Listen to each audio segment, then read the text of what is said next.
நல்ல தோழர்களாக இருந்த America, Russia எப்படி எதிரிகள் ஆனார்கள்? எங்கள் வீடியோவை லைக் மற்றும் சப்ஸ்கிரைப் செய்து ஆதரவு கொடுங்கள். இரண்டாம் உலகப் போரில் இவர்கள் கூட்டாளிகள்தான்.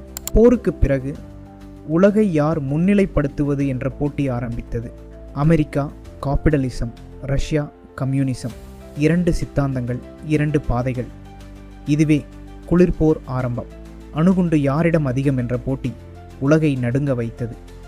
3க்கு ஸ்பேஸ் ரேஸ் போட்டியை மேலும் சூடுபடுத்தியது. வியட்நாம் போர், ஆப்கானிஸ்தான் போர் நேரடி போருக்கு வராமல் மறைமுகமாக மோதினார்கள்.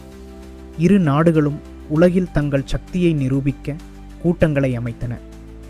சோவியத் யூனியன் சிதறி அமெரிக்கா உலக அதிபதியாகியது. இன்றும் கூட அமெரிக்கா, ரஷ்யா ஒருவரை ஒருவர் நம்பவில்லை. நண்பர்களாக தொடங்கி போட்டியால் எதிரிகளாகவே மாறிவிட்டார்கள்.